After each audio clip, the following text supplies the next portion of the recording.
Hey everybody, welcome back to Stable Dividends, formerly known as Worried to Wealthy. Today what we're going over is two different things, the all-weather portfolio and gold. And why am I looking at these two things? The all-weather portfolio will kind of explain itself in a bit. First, we're going to go over gold. Why am I bringing up gold? Well, I'll tell you what, let me bring you down my thought process of why gold, why am I thinking about this, and for what purpose. So, I actually saw the all-weather portfolio, which you'll see later, and it has a sliver of gold in the portfolio. It's like 7% or something. And people have always said, oh, it's a good hedge against inflation. Kind of like how treasury bills, they're a good hedge against inflation, right? Because usually when interest rates rise when inflation rises. So I thought, okay. And I watched this podcast and it was pretty interesting. This guy was talking about gold and how gold had beat like the S&P 500. And I was like, well, that's interesting. I wonder if it'd be a good place to store wealth when, for your emergency fund. And so I went over here and basically we're going to do total return. And it was interesting, year to date, gold is actually beating the biggest companies in the world. Purple is gold year to date. And I was like, okay, well, let's do some more research. So, and by research, before I even thought about this topic, let's just go to like 1, 3, 5 years. So, okay, so gold's beating it. What about a year? Okay, so gold is in second place. I mean, you can even ignore the NQ here for a minute. Um, but basically, why is that not going off? That's weird. Let me edit these symbols just so that way. There we go. Price return. Remember, always do total return. That is always, always, always. So, anyways, so I did, okay, let's do 1, 3, and 5 years out because I'm comparing against, this is what I would compare this against, right? BIL versus gold. And VU is just kind of like a reference point. So gold is up 16%, BIL is up 5%. Seems pretty good. You can see basically right here the purple line, right? Versus the orange line. Okay, interesting. It doesn't look like it seems like to lose that much. There's negative 10% or negative 9%. Okay, what about 3 years? Pretty interesting again. Like it's still beating BIL, right? And if you look at 5 years, it's pretty obvious that it was something I need to look into because look where your personal savings would be. It's above the orange line the entire time. There's some dips, but your money's growing a lot more. And so I was like, okay, I have to look into this. And so I put some notes down. Is gold a good place to put your emergency fund? We're gonna find out. And basically what I'll tell you is right now, I don't think so. Let me put out my argument for it. Now, before I go in this, it's kind of fun. I go into this like, what is gold? Gold, for all you trivia people, gold is the periodic table, is on the periodic table, and its symbol is AU. Super weird. You would think it'd be GO or really I'd think like GD or something like that. It's just AU. It's super weird. The atomic number is 79. And why is gold so special? Like why is this piece of metal important? By the way, it's a metal, not a rock. For some people that need to know that. But why is it so special? It's a good conductor of heat and electricity. It's soft and it's malleable, like it can change, and it can also be made malleable means like change and stuff like that. Change shape, and they can also be made into very thin sheets. I don't know if you guys have seen this like gold leafs before. It's just piece of jewelry or just decorative piece. But that's basically what it said. And at the end of the day, gold is valuable because it's rare, durable, and malleable. So a lot of people don't have it, right? It's durable, it can last and through a bunch of different things, and it's able to change. Which is interesting because it says good conductor of heat and electricity, but obviously for obvious reasons. But you never see electric lines for you know what I mean, like gold lines that travel with electricity. Electricity travels through, I guess. What I come to the conclusion is, long story short, it's definitely not going to be a good emergency fund. Because here's why. So you look at 5 years, okay, it looks great. It has some ups and downs, right? Like, okay, like I don't know about right here, right? Because my emergency fund, I don't want that losing 16%. Good call. Good call. Here's another thing. Here's what I really don't like. Gold, let me see my notes here. Between September of 2011 and November of 2015, gold lost 44.74%. So if you lost your job during that time, you'd be pissed. And frankly, rightly so. Let me pull this up. Basically, because your emergency fund, if you really think about it, 44.7%, your emergency fund will be cut in half. So it's not a good place to store your emergency fund. And granted, to be fair, the economy was stable and recovering by 2011. It was okay. It wasn't like a great economy, but it was good. And just so you can see this and have like a visual, here's September. Here's the highest point is 183. And then basically you go all the way down to right here somewhere, right there. So you lost almost half of your emergency fund. And again, granted, the economy is doing better and better and better at that point. Because I don't know if we can overlay this. Maybe we can. Let's overlay. I don't know if they'll let you do it anymore. Oh, there it is. Compare to. So if we compare to like VU, which again, the stock market is not the economy, but it's like a reflection of the future of the economy. We go back.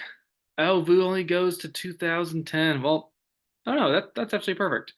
So right here, it was September of 2011 to all the way to November of 2015.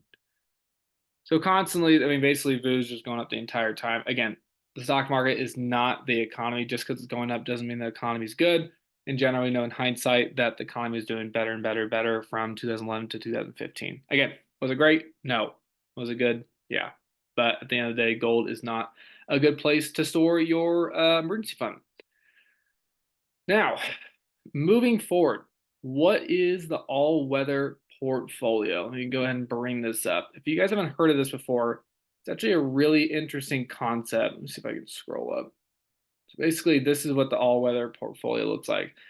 So who made it? What is it used for? Who should use it? And, kind of like in that realm of what we're talking about, Ray Dalio is the founder and of this, right? And he's also the founder of a hedge fund called Bridgewater Associates. Let me see if I can bring up a picture of him. There he is.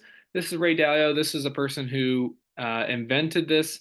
I'm actually currently in the middle of reading his book, if you would even consider that, because I started reading it like 3 months ago, and I don't remember the last time I picked it up. And to be fair, I do think it's a good book. I just don't think it's something that I'm like really looking for as like a read right now. I think I'm looking for something a little less serious, but I think it's a good book. And this is a guy who basically invented it.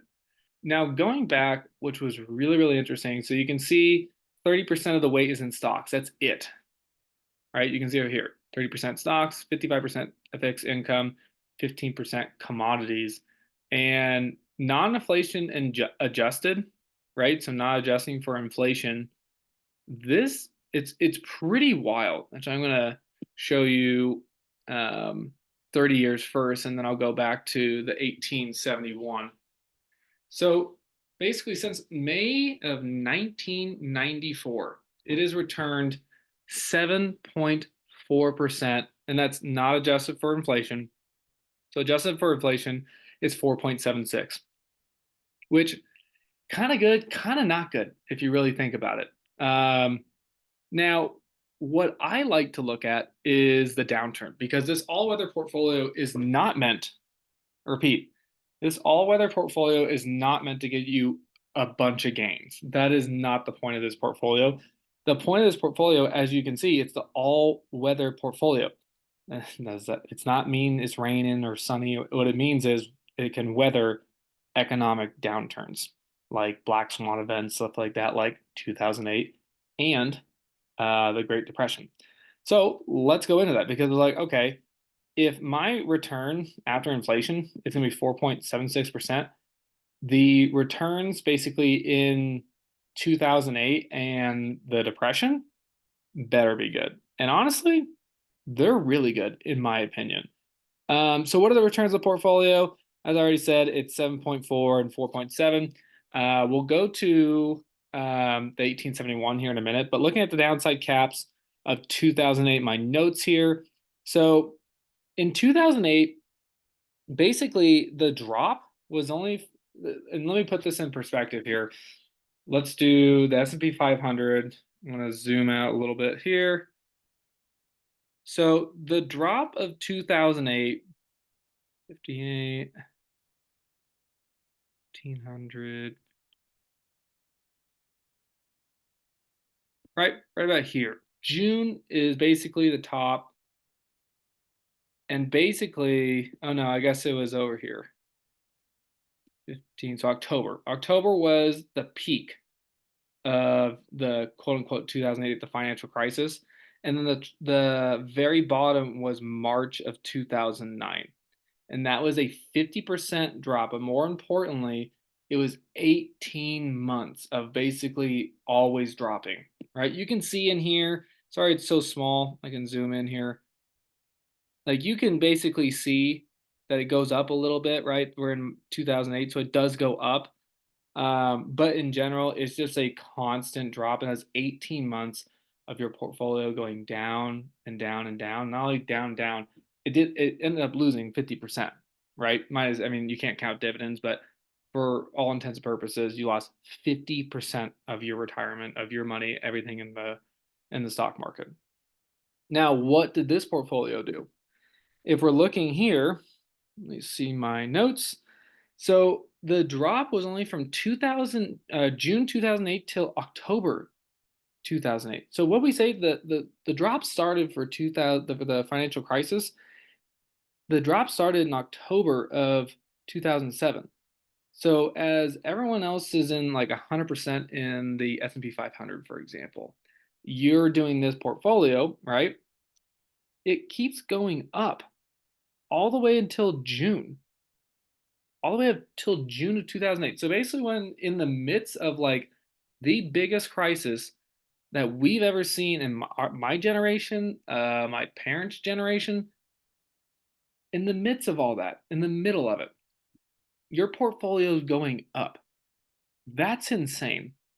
Now, in June of 2008, it drops, and it drops only until October 2008. Now, June, July, August, September, October, right?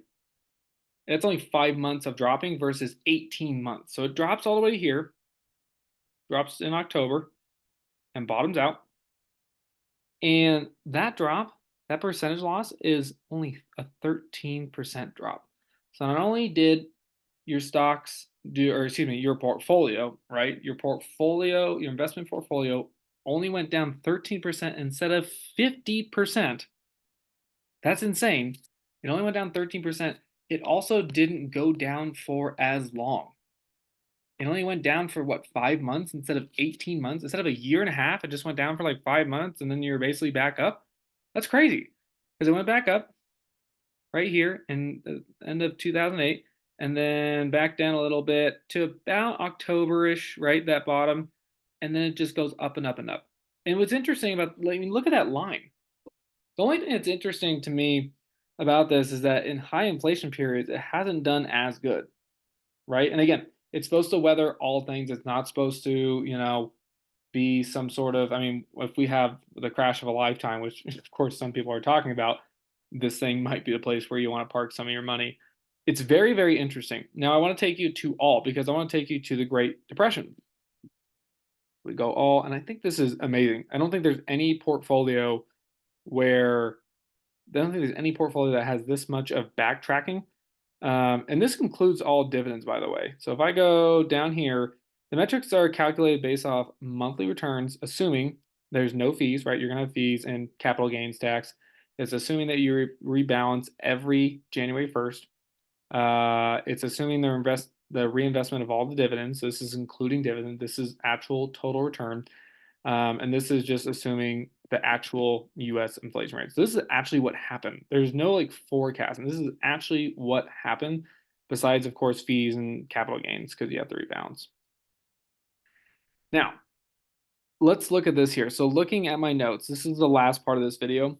So the Great Depression, by what they basically described it, let me see if I can find where I put this. think it was right here. But basically, long story short, I'm going to go back to this real fast. From what I got is that by all accounts, there was a selling panic, as we all know. By November 13th of 1929, so where's 1929? November, so they go by 2 months, so September, we'll just do December. By November 13th of 1929, the market had fallen by 199, fallen to 199. By that time, by the time the crash was completed in 1932, the following an unprecedented, I can't even read, basically a huge economic depression, stocks had lost nearly 90% of all their value. Okay, that's insane. Imagine, I mean, I can't imagine a 50% drop like 2008. I can't. I can't even come close to imagining where the stock market had lost 90% of its value. Now, the question is, how much did the all-weather portfolio lose? I already did the math, so I think the top is somewhere, let's see, 1231, 1320.